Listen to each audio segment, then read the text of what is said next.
দেখছেন রূপান্তর টেলিভিশন। কেউ কেউ দায়িত্বশীল ব্যক্তি বলেন, সংবিধান নিয়ে কেউ যদি কোনো কথা বলে, সংবিধানের বিরুদ্ধে যদি কেউ কোনো কথা বলে, তাহলে রাষ্ট্রদ্রোহী হবে। তাদের একটাই স্বপ্ন, নির্বাচন সামনে আসছে, নির্বাচনটা করে ক্ষমতায় যাবে। অথচ এই যারা নির্বাচনের জন্য অস্থির, তারা কিন্তু বিগত 18, 14, 18, 24 নির্বাচনে যাননি। কেন যাননি? যে লেভেল প্লেইং ফিল্ড নাই। লেভেল প্লেইং ফিল্ড নিশ্চিত করে কে? প্রশাসন, অর্থাৎ নির্বাচন কমিশন। এবং সেই দোহাইতে তারা নির্বাচনে যান নাই, অথচ আজকে তারা নির্বাচনে অস্থির। কারণ লেভেল প্লেইং ফিল্ড নাই, এটা তারা নিশ্চিত। কিন্তু সামনে তাদের কোনো প্রতিদ্বন্দ্বী নাই। এটাকে নির্বাচন বলে না। আপনি যখন জেনে শুনে আপনার প্রতিদ্বন্দ্বী নাই বলে নির্বাচনে যাবেন, সেটা কিন্তু আপনার ইন্টেনশন। আপনি কোর্ট কাছারিতে যান, যেখানেই যান, আপনি একজন সালাম দিলেন, সালাম দিলেই শান্তি বর্ষিত হয় না, কারণ আপনার উপরে সেই রহমত নাই। আবার উল্টা দিকে আসেন, সালামের বহু কানিশমা আছে। আমাকে একজন সালাম দিচ্ছেন সকালে, আসসালামু আলাইকুম স্যার। আমি বললাম তোমার টাকা 20,000 আমি আগামী সপ্তাহে দিয়ে দিব। This was my reply. তার সালামটার মানে হচ্ছিল তাগাদা। So there are many ways to speak. কাজী আপনারা কে কি বলেন, নির্বাচন যারা চাচ্ছেন তারা গণতন্ত্রের দোহাই দিচ্ছেন না, আমার সামনে প্রতিদ্বন্দ্বী নাই তাই নির্বাচন চাচ্ছি। So whatever the form is, কেউ মাইন্ড করলে করতে পারে। কেউ কেউ বলে কতক্ষণ আমাকে জামাত, কেউ কেউ বলে কতক্ষণ আমি বিএনপি, কেউ কেউ বলে কতক্ষণ আমি এনসিপি। বাট আমি বলছি আমি বাংলাদেশ পন্থী। There is no way. আপনি ভারতকে গালি দেন, আপনি আমেরিকারে গালি দেন, সব সেকেন্ডারি। আমরা কি করছি, আমার বাড়িতে আমি কি করছি সেটা আগে দেখেন। এখন আসেন, ফ্যাসিজম রেখে ইউনূস সাহেব একজন রেফারি, তার কোনো রাজনৈতিক যোগ্যতা নাই, কার কোনো রাজনৈতিক দক্ষতা নাই। এটা বাংলাদেশে এমন কোন রাজনীতিবিদ নাই যিনি বলেন না। কিন্তু প্রশ্ন হচ্ছে, তার রোল তো রেফারির মতো। উনি বসে আছেন, সংস্কার ঐক্যমত্য কমিশন বানায় বসে আছেন।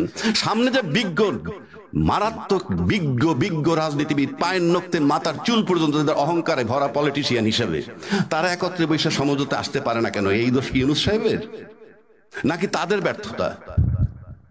পলিটিশিয়ানরা ঐক্যমত্যে আসতে পারলে ইউনূস কে? সবাই ঐক্যমত্যে এসে যদি বলে ইউ জাস্ট গেট লস্ট, আপনাকে দরকার নাই, সেটা কি কেউ বলতে পারতেছে? তাহলে আমরা কেন তাকে শুধু ব্লেম দেই? তার টাকা মওকুফ হয়েছে, সেটা নিয়ে আমার প্রশ্ন নাই। কেউ কেউ বলে এনসিপি শত কোটি টাকা কামাইছে। 12 মাসে যদি 100 কোটি কামায়, তাহলে 53 বছর রাজনীতিবিদরা কত কামাইছে? তার খতিয়ান কোথায়?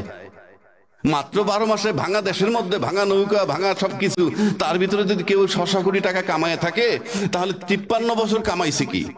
সেটার কৈফিয়ত কোথায়? আবার যখন আপনি নির্বাচনের জন্য পায়তারা করেন, সমস্ত ফ্যাসিস্ট ব্যবস্থা সিস্টেম একই। এই বইটাকে 17 বার সংশোধন করা হয়েছে। 17 বার সংশোধন করেই কিন্তু এটাকে একটা স্বৈরাচারী চটি বই বানানো হয়েছে। আবার কেউ কেউ বলেন সংবিধান নিয়ে হাত দেওয়া যাবে। ইয়েস, এই সংবিধান এমন ভাবে রাখছে কেউ হাত দিতে পারবেন না।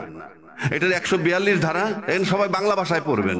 142 ধারা, 123 এবং 7 ক খ পড়ে দেখবেন, কারো হাত দেওয়ার ক্ষমতা নাই। সবার দণ্ড হবে, মৃত্যুদণ্ড হবে।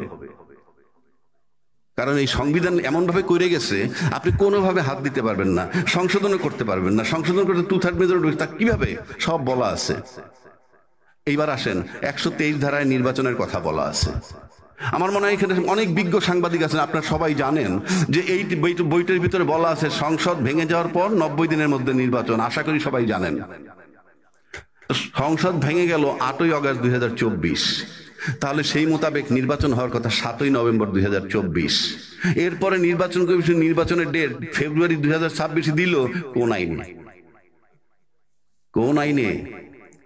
এবং এই সংবিধানে বলা আছে প্রধানমন্ত্রী ক্ষমতায় থেকে তারপরে নির্বাচন করবেন, এই আইনটায় বলা আছে। কিন্তু ইউনূস সাহেব তো চিঠি দিচ্ছেন নির্বাচন কমিশনে, তুমি নির্বাচন করো। ইউনূস সাহেব কে? অন্তর্বর্তীকালীন সরকার। অন্তর্বর্তীকালীন সরকার বলতে এখানে কিছু বলা নাই। আমি চ্যালেঞ্জ করলাম, সবাই দেখতে পারেন। যেই সরকার কথাই বইতে বলা নাই, সে এই বইটা চালাবে কিভাবে? Very simple. তা আজকে যারা নির্বাচনের প্রক্রিয়া যাচ্ছেন, ইনশাআল্লাহ তাআলা তাদের সবার জন্য সর্বোচ্চ শাস্তি হতেও পারে যদি কখনো গণেশ উল্টায় যায়, যদি কখনো আওয়ামী লীগ আসে। এবং আপনারা আওয়ামী লীগকে দেখছেন যে আওয়ামী লীগ কি করে। আজকে আওয়ামী লীগের জন্য সবাই বলতেছে, দায়িত্বশীল সাংবাদিক বহু আছে, তারাও বলে আন্তর্জাতিক মানের বিচার হইতে হবে। তারা কিন্তু জামাতের বিচার যখন হয়েছিল নীরব ছিল, আন্তর্জাতিক মানের বিচারের কথা বলে নাই। আন্তর্জাতিক মানের বিচার বলতে কিছু নাই, শতভাগ শুদ্ধ বিচার পৃথিবীর কোথাও হয় না। কারণ যিনি বিচার করেন তিনি মঙ্গল গ্রহ থেকে আসেন না, তিনি যেই সয়েলের মানুষ, তার ভিতরে যতটা পারফেকশন করা যায়। আন্তর্জাতিক মানের বিচার চাওয়ার মানে হচ্ছে আমরা এই বিচারটা চাই না। Very simple. আপনারা সবাই জানেন যে কিভাবে যুদ্ধ অপরাধীদের শাস্তি দিছিল, মৃত্যুদণ্ড দিছিল। শাহবাগ মোড়ে চিৎকার করার পরে আইনটাকে সংশোধন করে, ওই দিন সংশোধন করে পিছে এফেক্ট দিছে। সেই নজিরও বাংলাদেশে আছে। তো সেই ফ্যাসিজমের সমস্ত সিস্টেম ওই বইটা রয়ে গেছে। আর এই যে নির্বাচনটা দিতেছেন নির্বাচন কমিশন, সে বেআইনি ভাবে দিচ্ছেন। তাকে নির্বাচন দিতে হবে অন্তর্বর্তীকালীন সরকারের অধীনে, অন্তর্বর্তী সংবিধান মোতাবেক নির্বাচন দিচ্ছেন উনি। কারণ ইউনূস সাহেব অন্তর্বর্তীকালীন সরকার। কেউ প্রশ্ন করেন তাহলে এই সংবিধানটা কোথায়? এই সংবিধানটা অলিখিত। ইউনূস সাহেব যা করতেছেন এইটাই সংবিধান। এবং যারা 5ই আগস্ট একটা জুলাই ঘোষণাপত্র করছেন, তাদেরকে আমি বলবো আপনারা সেটা সংশোধন করেন, পরিশুদ্ধ করেন। সেই সংশোধনে ইউনূস সাহেবের মেয়াদ দিয়ে দেন যে 8ই আগস্ট 2024 থেকে 30 জুন 2026 পর্যন্ত তার মেয়াদ। এর ভিতরে উনি নতুন নির্বাচন কমিশন গঠন করবেন এবং নির্বাচন দিয়ে যাবেন। তাইলে বৈধতা পাবেন। আপনি লেখা রাখতে পারেন, কেউ বৈধতা পাবেন না। আপনি সংসদ পর্যন্ত যাওয়ার প্রক্রিয়া কি? আর এই সংস্কার নিয়ে যে কথা বলা হচ্ছে, বুলশিট, কিছুই হবে না। কেন হবে না? এটা অনুমোদন হবে কবে? আগামী সংসদ হওয়ার পর 2 বছরের মধ্যে। কন্যার সাথে দেখা নাই, বিয়ার শুক্রবার। আপনি কিভাবে করবেন? ওই পর্যন্ত যান, তারপর কিন্তু 2 বছর টাইম পাবেন। আর আজকে যারা নোট অফ ডিসেন্ট দিয়ে যাচ্ছেন, তারাই যদি ক্ষমতায় যান, গিয়ে বলবেন আমরা তো নোট অফ ডিসেন্ট দিয়েই আসছি। আর আজকে যারা সংস্কার কমিশনে যাচ্ছে, বাংলাদেশে যদি তাদের অনেক 3টা দল ছাড়া বা 4টা দল ছাড়া বাকিদেরকে যদি 2 কোটি টাকা দিয়ে বলেন তুমি 20,000 লোক জড়ো করো, ইনশাআল্লাহ তাআলা 200 লোক আনতে পারবে না। দে আর রিপ্রেজেন্টিং বাংলাদেশ। এবং টোটাল যারা আপনার নির্বাচন কমিশন বা ঐকমত্য কমিশনে যায়, তারা কতজন? সর্বোচ্চ 40-45 জন। এরা মোট জনসংখ্যার, আওয়ামী লীগও নাই, মোট জনসংখ্যার হার্ডলি 40% রিপ্রেজেন্ট করে। তো বাকি 60%-এর প্রতিনিধি কোথায়? You are nobody to change the nation or সংস্কার, এই মাত্রই কয়জন লোকে। সুতরাং এটা অন্তর্বর্তীকালীন সরকারের অধীনে অন্তর্বর্তীকালীন নির্বাচন কমিশন নির্বাচন করছেন, সেটার বৈধতা জুলাই ঘোষণাপত্রের মাধ্যমে দিবেন। আর একটা কথা বলি, এটা একটা রাষ্ট্র, এটা কোনো সমিতি বা ক্লাব না। যা আপনারা জানেন, এখানে অনেক সাংবাদিকও আছেন, অনেক আইনজীবী আছেন। আমার ডান পাশে একটা পার্টির প্রধান আছেন, একজন আইনজীবী। ওনারা জানেন যে স্কুল কমিটির যদি নিয়মের কোনো ব্যত্যয় ঘটে তাহলে রিট হয়। এরকম বহু সমিতি নিয়েও রিট হয় একটু ব্যত্যয় ঘটলে। আর সেখানে সংবিধান আপনাকে বইলে দিছে যে সংসদ ভেঙে যাওয়ার 90 দিনের মধ্যে নির্বাচন করবেন। সেই মেয়াদ তো শেষই হয়েছে 7ই নভেম্বরের মধ্যে। ইন এডিশন যিনি এখন বর্তমান নির্বাচন কমিশন, ওনার নিয়োগই হয়েছে ওই মেয়াদ পার হওয়ার পর 21শে নভেম্বর 2024-এ। ওনার পরিণতি কিন্তু নুরুল হুদার মতো হবে ভবিষ্যতে।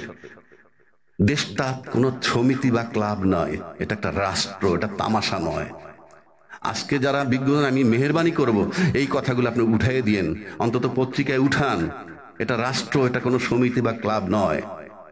আপনি যদি আমাদের এই ভিডিওটি ফেসবুক থেকে দেখে থাকেন তাহলে অবশ্যই লাইক, কমেন্ট ও শেয়ার করতে ভুলবেন না। আর যদি ইউটিউব থেকে দেখে থাকেন তাহলে অবশ্যই সাবস্ক্রাইব করে বেল বাটনটি বাজিয়ে দিন। এরকম আরো নিত্য নতুন নিউজ পেতে আমাদের সাথে থাকুন।